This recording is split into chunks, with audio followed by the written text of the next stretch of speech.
இன்னைக்கு நம்ம அவெஞ்சர்ஸ் டூம்ஸ்டே கூடிய சீக்கிரம் நம்ம நெருங்கிட்டு இருக்க சமயத்துல இந்த படத்துல நடக்கிறதுக்கான வாய்ப்புகள் இருக்கிற ஒரு சில சர்ப்ரைஸான தியரிஸ் தான் இன்னைக்கு நம்ம மொத்தமா டிஸ்கஸ் பண்ண போறோம். 2026ல ரிலீஸ் ஆக போற அவெஞ்சர்ஸ் டூம்ஸ்டேல இருந்து 27ல ரிலீஸ் ஆகி முடிய போற சீக்ரெட் வார்ஸ் மல்டிவர்ஸ் ஆக வரைக்கும் உண்மையிலே நம்ம நினைச்சதை விட இன்னுமே பிரம்மாண்டமா இருக்க போது. டூம்ஸ்டே படத்துக்கான காஸ்டிங் அனௌன்ஸ்மெண்ட்ல கிட்டத்தட்ட 26 கேரக்டர்ஸை கன்ஃபார்ம் பண்ணிருக்காங்க. அதுல அதிகப்படியா எக்ஸ்மேன் இருக்கிறதுனால எம்சியூல எக்ஸ்மேன் யூனிவர்ஸுமே ரிட்டர்ன் ஆக போறது கன்ஃபார்ம் ஆகிருக்கு. வரப்போற அவெஞ்சர்ஸ் படம் நம்ம நினைச்சதை விட இன்னும் கிரவுண்டடா இருக்க போதுன்னு ஃபேன்ஸுக்கும் ஆடியன்ஸுக்கும் ஏகப்பட்ட எக்ஸ்பெக்டேஷன் இருந்துட்டு இருக்க சமயத்துல இன்னும் அதிகப்படியான காஸ்டிங் டூம்ஸ்டே ப்ராஜெக்ட்ல அனௌன்ஸ் பண்ணப்படலான்னு மார்வல் போன அப்டேட்ல மேலோட்டமா இதை சொல்லாம சொல்லியிருந்தாங்க. டூம்ஸ்டே படத்துல அனௌன்ஸ் பண்ணப்படாத ஏகப்பட்ட முக்கியமான கேரக்டர்ஸ் எல்லாம் எம்சியூல இருக்க தான் செய்து. Doctor strange, captain Marvel, America Charles இது மாதிரியான ஒரு சில முக்கியமான கேரக்டர்ஸ் எல்லாம் காஸ்டிங்ல அனௌன்ஸ் பண்ணாதது ஏகப்பட்ட கேள்விகளை எழுப்பதான் செய்து. இதெல்லாம் ஒரு பக்கம் இருந்தாலும் வரப்போற அவெஞ்சர்ஸ் ப்ராஜெக்ட்ல நம்மள சர்ப்ரைஸ் பண்ற விதமா ஏகப்பட்ட ஃபேன்ஸ் கண்டுபிடிச்ச ஒரு சில தியரிஸ் இருக்கு. அது என்ன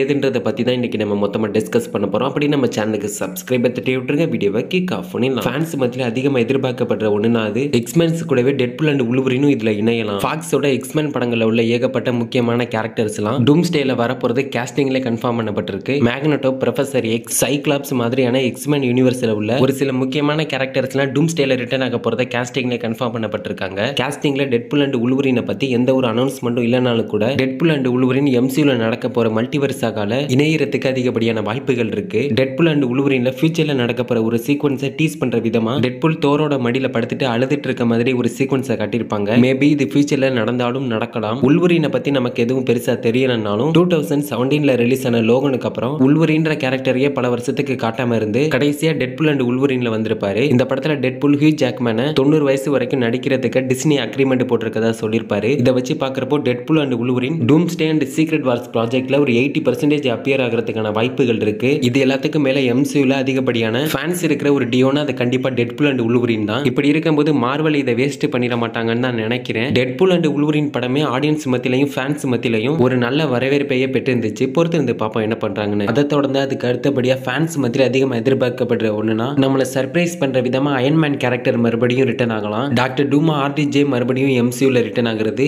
ஏகப்பட்ட கேள்விகளையும் குழப்பங்களையும் ஏற்படுத்தியிருந்தாலும் கூட அவெஞ்சர்ஸ் டூம்ஸ்டே ப்ராஜெக்ட் டைரக்ட் பண்ற ரூசோ பிரதர்ஸ் ஆர்டிஜே டாக்டர் டூம் கேரக்டருக்கு தான் காஸ்டிங் பண்ணிருக்காங்கன்னு சொல்லியிருக்காங்க. ஆனா படத்துல டோனி ஸ்டார்க்குக்கும் டாக்டர் டூம்க்கு எந்த ஒரு சம்பந்தமும் இல்லனா எம்சியூல இதுக்கு முன்னாடி அயன்மேனா மட்டும் நடிச்சு இந்த அளவுக்கு வேல்யூவை கொண்டு வந்ததுக்கு எந்த ஒரு அர்த்தமும் இல்லாம போயிடும். டூம்ஸ்டே டாக்டர் டூம்ன்றது டோனி ஸ்டார்க்கோட வேற ஒரு வேரியண்டா வேற ஒரு யூனிவர்ஸ்ல டாக்டர் டூம் தோன்ற மாதிரி கூட டாக்டர் டூம்கான ஆரிஜின் சொல்லப்படலாம். டாக்டர் டூம்கான ஆரிஜினை பத்தி இன்னும் தெளிவா சொல்லணும்னா டாக்டர் டூம் எம்சியூல எந்த மாதிரி தோன்றதுக்கான வாய்ப்புகள் இருக்குன்னு ஒரு சில தியரிஸ் மூலமா விளக்கி டாக்டர் டூம் ஆரிஜின் தியரின்னு ஒரு வீடியோ போட்டிருப்போம். பார்க்காதவங்க மறக்காம செக் பண்ணி பாருங்க. அதை தொடர்ந்து அடுத்து நம்ம பார்க்க போறது டாக்டர் டூமோட கையால தானோஸ் இறக்குறது. இந்த ஒரு இன்சிடென்ட் பத்தியுமே எல்லாருமே கண்டிப்பா கேள்விப்பட்டிருப்பீங்க. ரெண்டு யூனிவர்ஸும் ஒன்னோட ஒன்னு மோதி அழியும் போது அங்க இருந்த சூப்பர் ஹீரோஸ்ல ஒரு சில பேர் ஒரு ஷிப்ல ஏறி எப்படி அந்த அழிவுல இருந்து உயிரோட தப்பிச்சாங்களோ அது மாதிரி இந்த பக்கம் தானோஸ்மே ரெண்டு யூனிவர்ஸோட அழிவுல இருந்து தப்பிச்சு டாக்டர் டூம் உருவாக்கின யூனிவர்ஸை கண்டுபிடிச்சு அங்க போறாரு. ஆனா தானோஸ்க்கு டாக்டர் டூம் தான் அந்த யூனிவர்ஸை உருவாக்கி அந்த யூனிவர்ஸ்ல இருக்க எல்லாருக்கும் டாக்டர் டூம் கடவுளா வாழ்ந்துட்டு இருக்காருன்றது தானோஸ்க்கு தெரியல. இது தெரியாம தானோஸ் அங்க இருக்க மக்களை பிடிச்சு இது எந்த இடம், இது எங்க இருக்கு அப்படின்னு விசாரிக்க பதிலுக்கு அவன் தானோஸ் கிட்ட இது மாதிரி இது டாக்டர் டூமால உருவாக்கப்பட்ட ஒரு உலகம், டாக்டர் டூம் தான் எங்களுக்கு கடவுள் அப்படின்னு சொல்ல பதிலுக்கு தானோஸ் அவன் கழுத்தை பிடிச்சு கடவுளா, நான் இருக்கும்போது யாரா உங்களுக்கு கடவுள், இங்க நான் மட்டும் தான் எல்லாருக்கும் கடவுளா இருக்க முடியும்னு சொல்லிட்டு அவன் கழுத்தை பிடிச்சு நெரிச்சு கொள்றாரு. தானோஸ் அங்க வந்திருக்கதை தெரிஞ்சுக்கிட்ட டாக்டர் டூம் அடுத்த மறுநொடிய தானோஸ் முன்னாடி வந்து நிக்க தானோஸ் முன்னாடி டாக்டர் டூம் வந்ததும் தானோஸ் டாக்டர் டூமை பார்த்து அவர்கிட்ட வாயை விட்டு டாக்டர் டூமையே சண்டைக்கு கூப்பிடுறாரு. ஆனா பதிலுக்கு டாக்டர் டூம் தானோஸோட நெஞ்சில குத்தி அவரோட முதுகெலும்பு பிடிச்சி இழுக்கிறாரு. தானோஸ் அந்த இடத்துல அப்படியே இறந்து போயிடுறாரு. இந்த ஃபைட் இன்னுமே எனக்கு கொஞ்சம் லென்த்தா நடந்திருக்கும். நான் உங்ககிட்ட சிம்பிளா மேலோட்டமா சொல்லியிருக்கேன், அவ்வளவுதான். நீங்க இன்னும் இந்த சீக்ரெட் வார்ஸ் காமிக்க படிக்காம இருந்தீங்கன்னா அந்த காமிக் சீரிஸை ஃபுல்லா எக்ஸ்பிளைன் பண்ணி நம்ம சேனல்ல ஆல்ரெடி வீடியோ அப்லோட் பண்ணிட்டோம். பார்க்காதவங்க மறக்காம செக் பண்ணி பாருங்க. பட் எனிவேஸ் காமிக்ல நடந்த மாதிரி டாக்டர் டூம் கையால தானோஸ் இறந்துட்ட மாதிரி படத்துல நடக்கிறதுக்கான வாய்ப்புகளும் இருக்கு. பிகாஸ் எம்சியூல தானோஸ்ன்ற ஒரு கேரக்டரை வச்சு எந்த அளவுக்கு பெர்ஃபெக்ட்டா ரைட் பண்ண முடியுமோ அதை விட சூப்பராவே தானோஸை நம்ம கிட்ட காட்டியிருப்பாங்க. இனி எம்சியூல தானோஸை வச்சு